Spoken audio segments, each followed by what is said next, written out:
안녕하세요. 로우지기의 그것이 알고 싶다. 로우탐사대 정자입니다. 오늘 저희는 청소년 성범죄에 관해서 다뤄볼 건데요. 청소년을 대상으로 한 성범죄가 나날이 늘어나고 있습니다.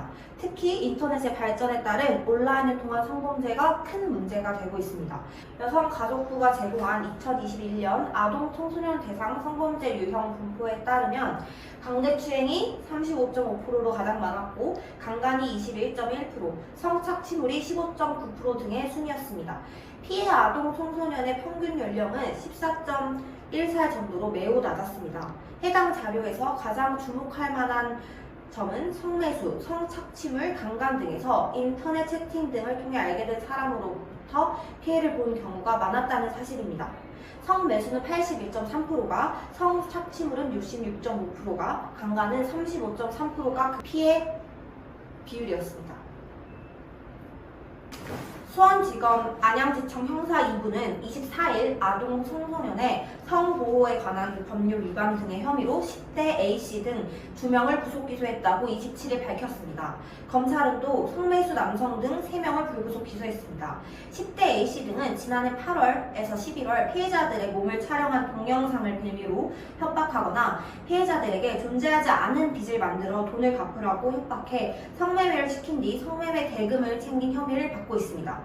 또 이들은 두려워하는 피해자들을 강간하거나 유사 성행위를 한 것으로 파악됩니다. 검찰 수사 결과 A씨 등은 피해자들을 만나 피해 사실이 없다는 취지로 대답하도록 연습시키고 이를 동영상으로 촬영하는 등 피해자들의 진술 번복을 유도한 정황이 포착됐습니다. 검찰 관계자는 피고인들에 대해 죄질이 상응하는 처벌이 이뤄지도록 공소 유지에 만전을 기하고 앞으로도 아동 청소년이나 장애인 등 사회적 약자를 대상으로 한 성폭력 사범에 대해 강력 대응할 것을 예고했습니다. 검찰은 피해자 진술의 신빙성 분석 등 수사 기법을 통해 이들의 혐의가 입증됐다고 판단, 경찰에서 불구속 송치된 A 등을 집구속했습니다. 검찰 관계자는 아동 및 청소년과 장애인 등 사회적 약자를 대상으로 한 성폭력 사범에 대해서는 앞으로도 강력하게 대응할 것이라고 밝혔습니다. 이번에는 악의적으로 청소년에게 접근하여 성착취를 시도한 범죄의 피해자를 한 분 모셔봤습니다.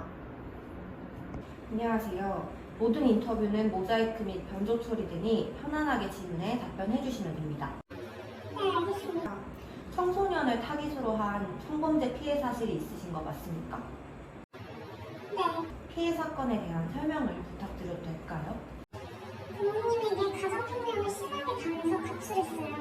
그때 인터넷에서 가출 청소년 재워드립니다 라는 글을 발견하게 되었고 그 작성자와 연락을 취하게 되었어요. 처음에는 자기 나쁜 사람 아니고 보호해주겠다면서 밥도 사주고 재워줬어요.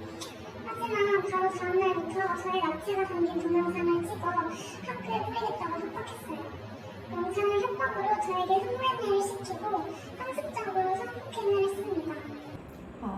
어떻게 대응하셨고 지금은 어떤 상태인지 여쭤봐도 될까요? 저는 미성년자라 범죄적으로 자립할 수 없어서 범죄 사실에서 벗어나기 힘들었습니다. 학교 선생님의 도움을 받아 경찰서에 신고를 하고 성폭력 피해자 지원센터에 지원을 받아 그 상태에서 벗어날 수 있었습니다. 심각한 청소년 성범죄 예방책과 그 해결은 어떻게 해야 할까요? 우리 사회를 청소년 성범죄 없는 세상으로 만들려면 개인과 사회의 노력이 모두 필요합니다. 우선 청소년들은 자신이 성범죄에 노출되었거나 의도가 정확히 파악되지 않은 접근한 낯선 사람을 무조건 의심하고 신고해야 합니다. 정상적인 성인은 청소년을 대상으로 한 일체의 행위를 절대 하지 않습니다. 특히 이유 없는 선물 공세 등을 조심해야 합니다. 청소년들의 환심을 사 범죄의 소굴로 끌고 가려는 위험의 시작일 수 있습니다. 둘째, 성관계 요구에 응하지 않아야 합니다. 우리나라의 경우 성관계에 동의할 능력이 없다고 판단하는 기준인 미성년자 의제 강간 연령이 만 13세입니다. 만 13세를 초과하는 연령은 자율적인 성적 판단이 가능하다고 보며 가해자는 처벌받지 않을 수도 있습니다.